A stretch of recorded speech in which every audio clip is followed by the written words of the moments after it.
Hello and welcome to our Friday afternoon broadcast. Thank you for jumping on, whether you're joining us live or on the rebroadcast here on YouTube or on our Facebook page. Today we are doing our community discussion. So Michael is joining us for the conversation today. And we are going to be talking about intermittent fasting, and the phrase we kind of throw around here probably a little bit too loosely, but when in doubt, fast it out. And we are going to elaborate a little bit more on that today for today's discussion. So welcome, as always. If you're joining us on YouTube, we always ask that you do take a second to hit that subscribe button. That is how you are notified when we do start our live broadcast or when this is actually uploaded as our rebroadcast. We also ask that you please hit that like button as well, and we always appreciate comments in our YouTube community as well. And then for our friends who join us on Facebook, we ask the same little procedure from you as well. There is a like button on our Facebook page. If you hit that and then set up for all default notifications, again, you will get an alert when we go live or this gets uploaded as a rebroadcast. So we are going to be talking about what that means when in doubt, fast it out, and how we really do incorporate that in many aspects of our life. And I want you, when we're talking about this subject today, to take the scientific data and kind of put it over here for a second. Take, little like maybe opinions about fasting in a perfect way, kind of put those over here for a second. And even the healing aspect, which is what we talk a lot about in the For Today's Aging Woman community, and just kind of stick them over there for a sec. And think about how powerful the mindset or the practice of when in doubt, fast it out can be, if that's just how you operate. So we fast all the time in situations where we're unsure about where our next, opportunity is going to be, or when we don't want to be stressed out. And so we just noticed this big time when we went on, I was on a business trip and Michael and Gabby were on a vacation to San Diego. And I sit in the airport and I asked Michael to kind of observe this with me as well. The mannerisms or the posturing of people in travel situations. People are frantic And spending like so much time aggressively in lines waiting for their next fix, right? Or their next meal, or taking something with them on the plane. And it's amazing to watch people when you are a little bit removed from the situation and you live by the when in doubt, fast it out, or the philosophy that we talk about in the travel mindset as well of don't bring it, don't buy it, don't accept it. Like, you'll be fine fasting in that situation where you're a little bit out of your usual element, or you might have a period of time where you don't have accessibility to food.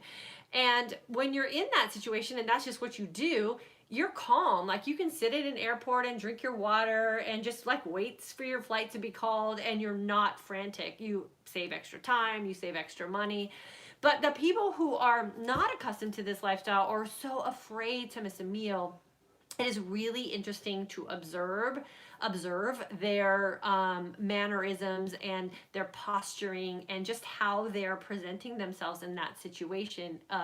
A lot of times they're really aggressive and ornery and just almost panicky about, maybe the fact that they've cut themselves short on time, or now they're, who would expect a 20-minute line at McDonald's in the airport, but that's how it is when everybody has the mindset of having to have food with them everywhere they go. Well, the thing that's really ironic is you see people being so frantic to get their next meal, and those same people are on the plane when they're going by with the food cart, and they have their hand out for the next treat, the next cookie, the next bag of pretzels, the next drink, and then they're paying for that meal too. So it's like, so you really weren't going to miss out on anything. because so you were just frantic because you felt like, well, what if I do miss out somehow?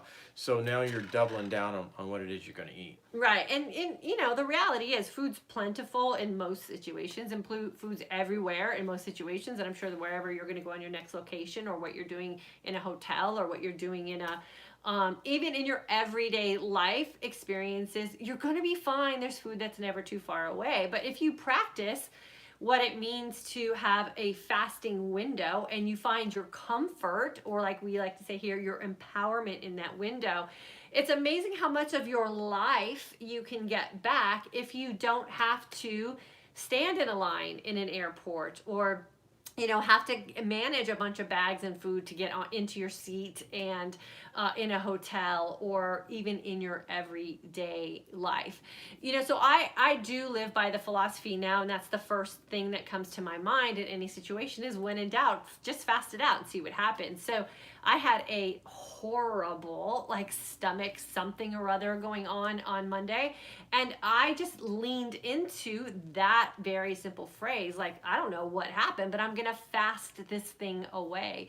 And literally that's exactly what I did. I just laid around all day and I drank my water, and I bounced back within a day. And then I just took the rest of this week to just kind of guarantee that I was going to be strong and able-bodied, and jump back into my life. And I just fasted all week. I didn't put a bunch of pressure on myself to eat certain things or to exercise even, and just gave my body the opportunity to do what it does best in a fasted state, and that's reset itself, boost my immune system, and get myself back on track.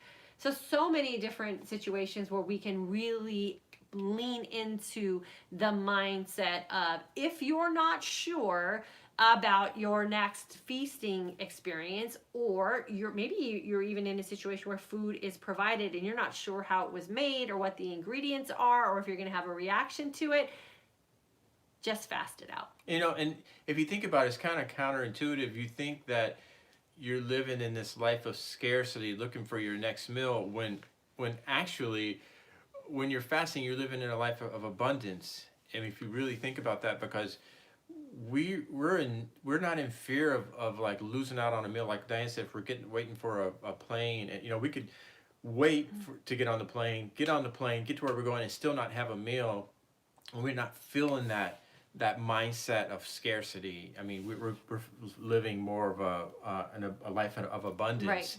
So, and I know that's really counterintuitive, but if you think about that, that's really the way it is. I mean, because we have more energy, like Diane said, we have more time, and we're not so frantic. And even financially, it's Right, a nice relief, because if you're in those when in doubt kind of situations, and you are panic purchasing, it's often in an environment where it's probably not going to be the most cost-effective opportunities that you have to choose from, i.e. traveling is the most expensive thing that I can think about off the top of my head.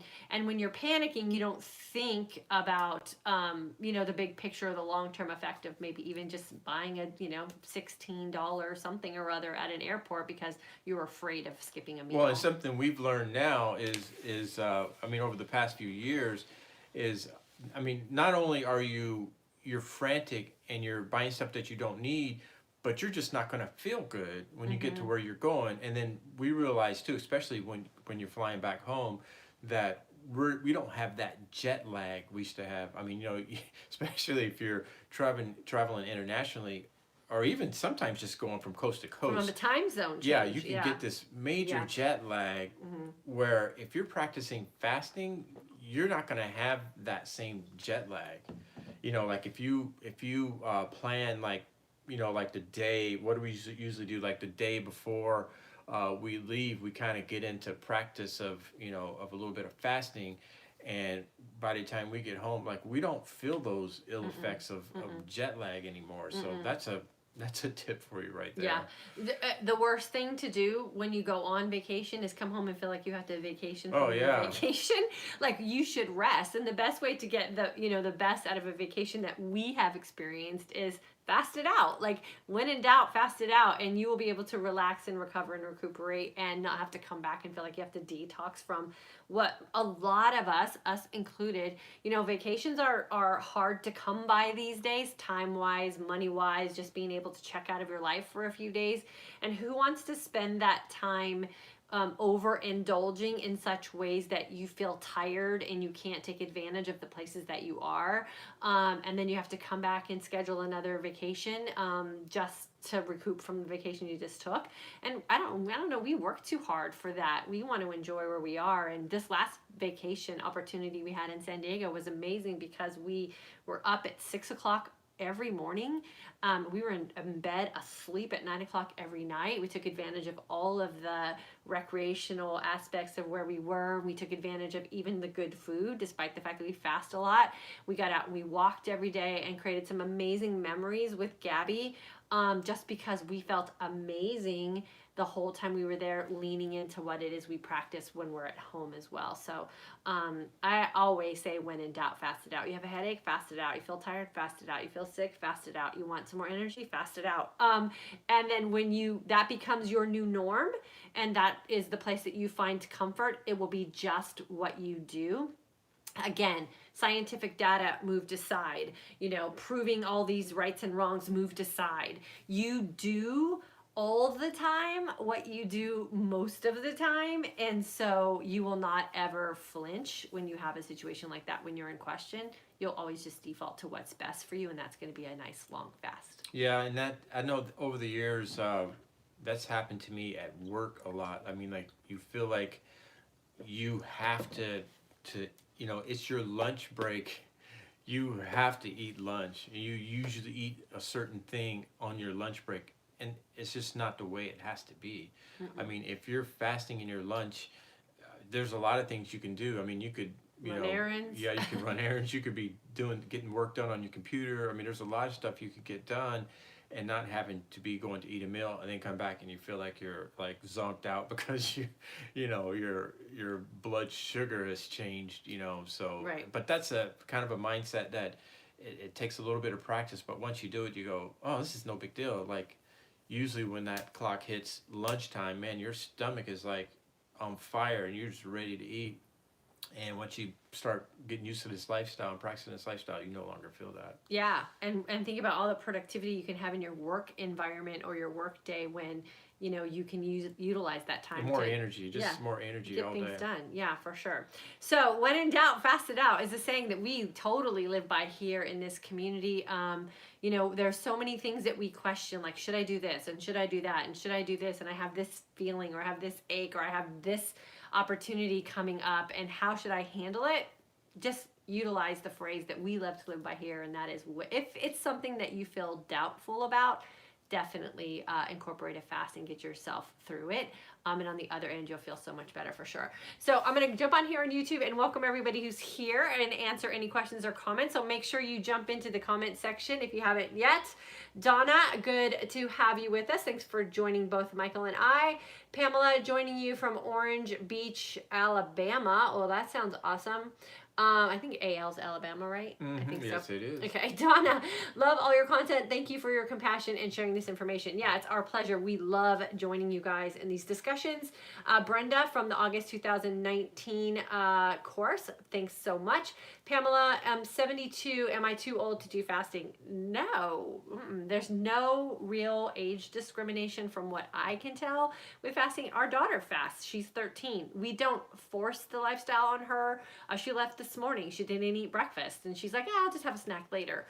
So she fasted since dinner last night. She's gonna do great at school today. So I think when we think about those things, like, is it safe?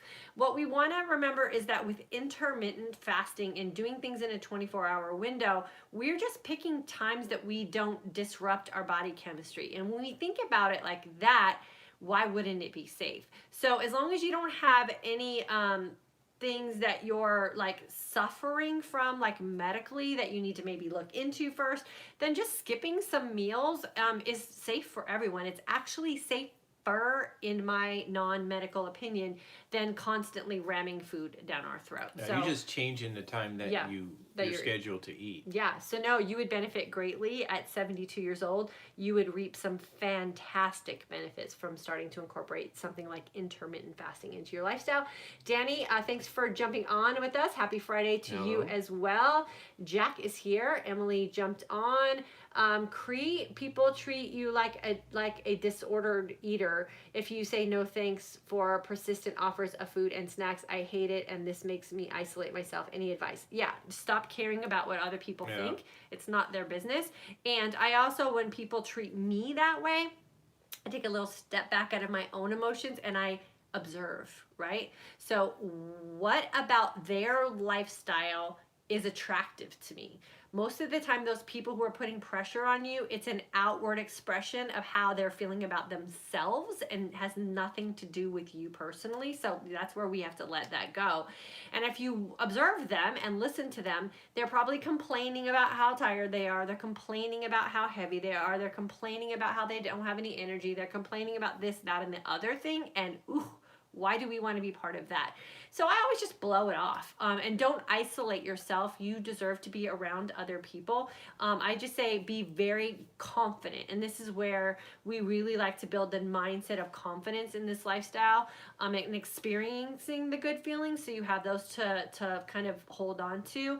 And then if you're in a situation where you have a choice about who it is you're spending time with, and you don't have to be with those people, pick other people, but don't isolate yourself, because there's nothing wrong with choosing to say no thank you to food that's making other people complain about how miserable they're feeling about their own life. Yeah. So you got to work on that one for sure. Julia from Vermont, as I carve pumpkins with my children. Oh my gosh, that sounds so much fun. Have a good time. And then Karen from the July 2019 course, fasted out. I have been celiac, and when I accidentally get gluten, I rest intestines, drink lots of water, and recover after a long you recover a lot faster by fasting. Yeah, for sure. Yeah. The best way to reset your gut is to just empty it out and leave it empty. Your gut biome is really intelligent, and it will reset itself if you just kind of let it be. So I'm glad that you have experienced that and made that connection for you, Karen. That is awesome. Cheryl from Atlanta, Georgia, welcome. Nancy from Florida, 73 and fast 18 to 20 hours most days in the October class. So that answers the other question. Yeah, so Pamela, Nancy is 73, so she's a year older than you, and she is in our current October class. They just graduated today, so congratulations, new graduates. And she's fasting for 18 to 20 hours, and she's doing fantastic. So there you go. Thanks, Nancy, for sharing that. And then having the strength to say no thanks to offers of food becomes an amazing feeling. Yeah, that's definitely where the empowerment part of this comes in, and you just have to do it once. Just try it once. And what I always recommend when you're saying no thank you to peer pressure from other people is look them dead in the eye and just say, no thank you. Most people get so uncomfortable if you look them in the eye with confidence that they are like dumbfounded and have no response back to you. So practice that. Even if you have to practice in a mirror, look yourself in the eye and just say no thank you. And you'll be amazed at what people's reaction to you is going to be when you are so strong in your own personal conviction about your decision.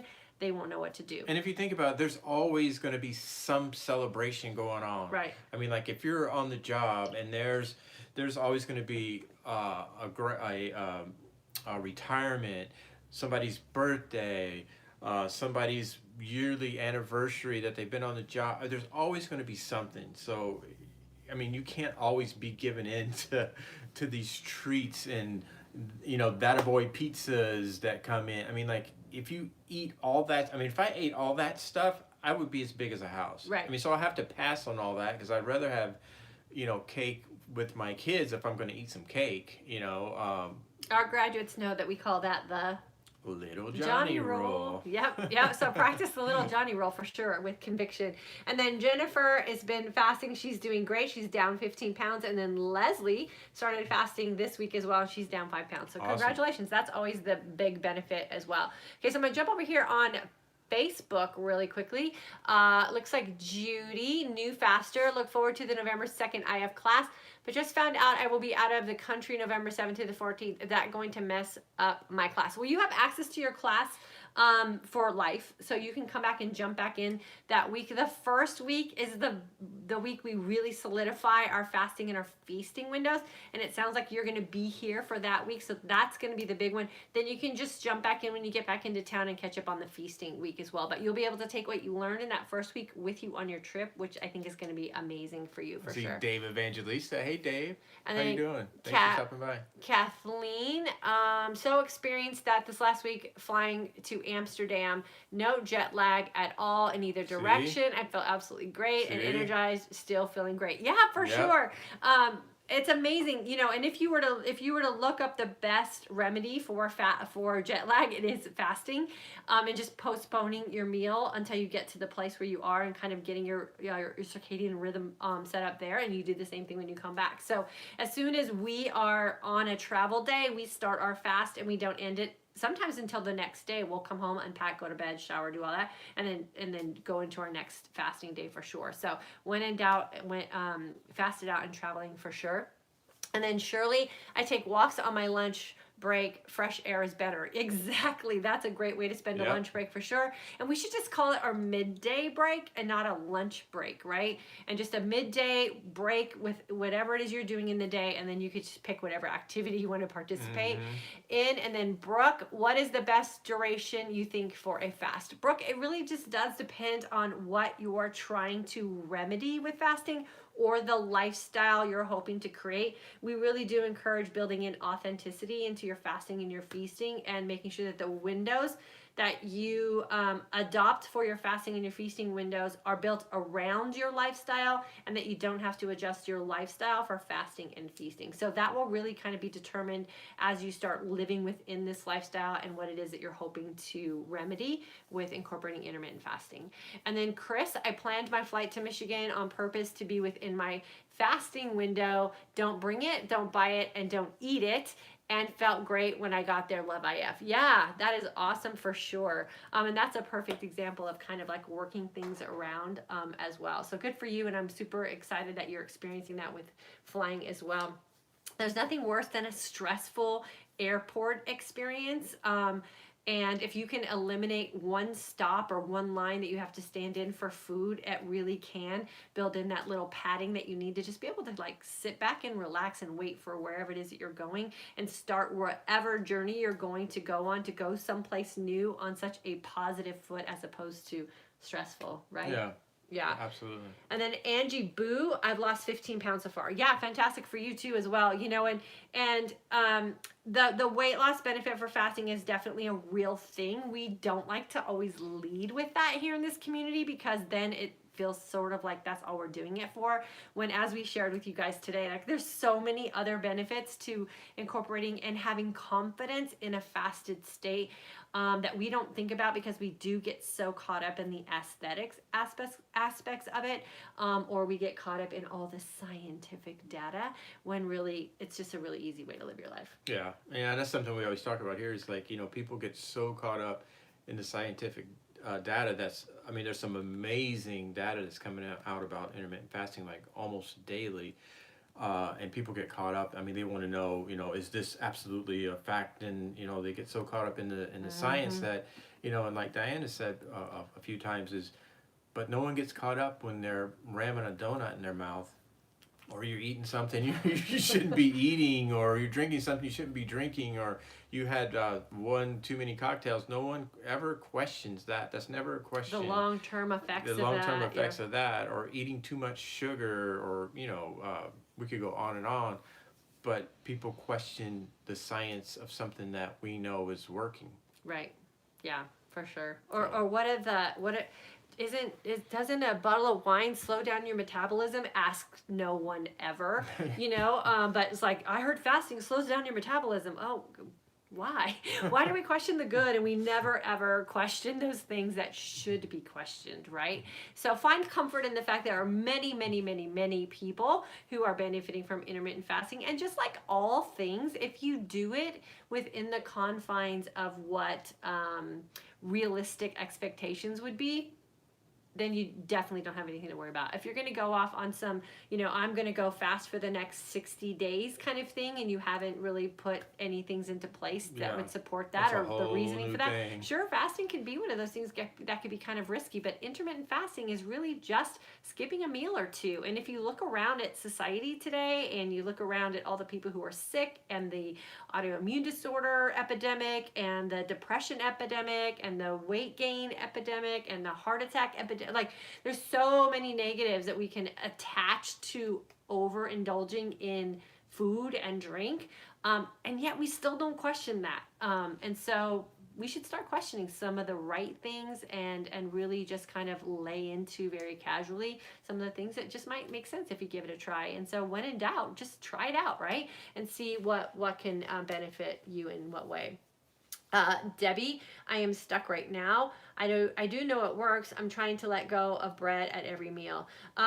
Debbie, DEBE, you should jump into our November 2nd Intermittent Fasting for Today's Aging Woman course. We help you with all of that stuff and figuring out like what foods might be holding you stuck. Or oftentimes when we're afraid to let things go, it's because we haven't found that comfort yet in the other way. And that really is what we concentrate on that very first week of class, is finding comfort in the state of hungry, and why that's a powerful way to find strength and comfort, as opposed to finding what we think is comfort in numbing ourselves with food or carb addictions or reaching for that cocktail when we should be maybe doing something else. And so finding comfort in a state of hungry, which is why we say hungry is where the magic happens, really does create that mindset shift that can get you to that place where you can say, hey, I'm kind of unsure what I should be doing. I might as well just fast it out. And that is really what this community And, you know, sometimes it's a really simple shift. You know, Diana's always, you know, when we go to In-N-Out, she always gets the, what do you call it? protein burger. The protein burger with the lettuce on it, you know, with no bread. And I would never do that before we started doing this. And I've changed over to ordering my burger the same way, and it was a really simple switch, Yeah. you know, and you wouldn't think that that burger would be good wrapped in lettuce, but it's amazing. Yeah. So sometimes it's just thinking outside of your own tight little box you've put yourself into and trying something new and seeing if it works, for sure. And then Pamela, I'm doing intermittent fasting for over a year constantly. Should I take a break at any time, and is it okay to go for a few days at 72 hours, feeling healthy, no issues, but I'm afraid of losing muscle? Why would you be afraid of losing muscle? If you understand what happens in a fasted state with your human growth hormone, you should never be afraid of losing muscle. Muscle loss happens when we are not producing the right hormones, and so you should be fine. And I always say, don't ever be stressed out about being so rigid about fasting and feasting, because life will take care of the rigidity, and it will throw a curveball at you and knock you out of a time when you should be fasting longer, or will present opportunities for you to feast more frequently or whatever. So I say, just don't be so tight in your own lifestyle that you can't build in flexibility. Again, this is where we teach authenticity in the way that we are living our life. I could never be so consistent with fasting that it would cause a problem for me, because my life is constantly happening for me and to me, and I'm grateful for that, because that's what life is supposed to do. And so you just go with the flow, but when in doubt, create those great fasting opportunities for yourself, and then it'll take care of itself. And then for 72 hours, we teach that in our midlife mindset shift course. There's always those opportunities to build in those longer fasts. You just have to understand how that's going to benefit you and how you want to go about that, for sure.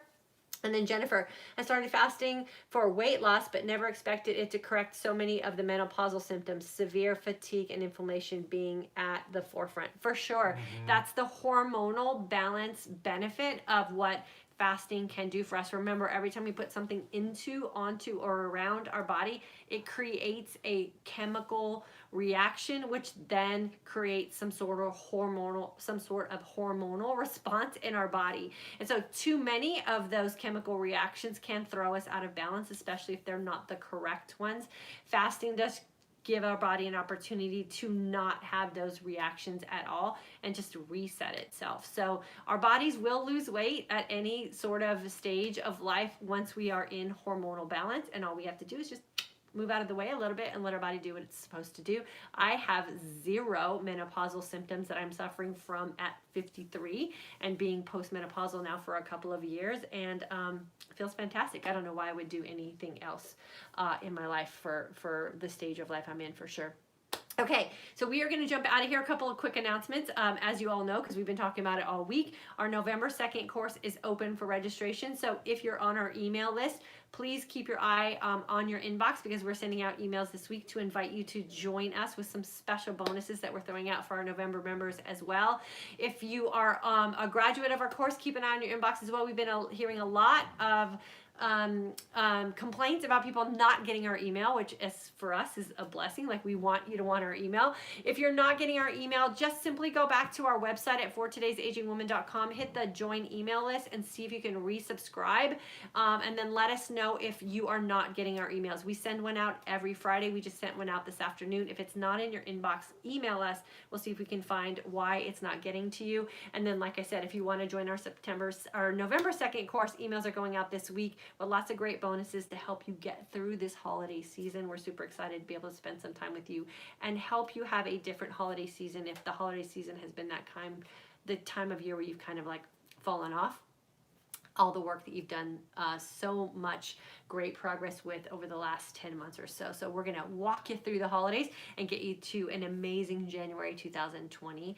And then we have a sign-up list for our graduates as well to join our Midlife Mindset Shift course, which will be relaunching as an official course in January 2020 as well. So we're forward thinking for sure. We want to make sure we have a place for everyone to go where they can always be in a position where they can look and feel their best and live their most authentic life. So thanks for joining us today. We'll see you guys on Monday, right? Monday, 3 p.m. Central Standard Time. And then, like I said, if you are not getting our emails, just send us a message. We will make sure we do our research on our end to make sure you get. And sometimes you have to identify our email as the email you want to receive. Yeah. So it's some simple steps that you can do on your computer to make sure that our email is identified as something that's not spam or junk. Yeah. Because So a lot of times that email is going straight to a junk folder or into a, promotions folder. yeah. Yep. So just email us. We'll help you get that set up for sure. Okay. See you guys. Have a good weekend. Have a great weekend.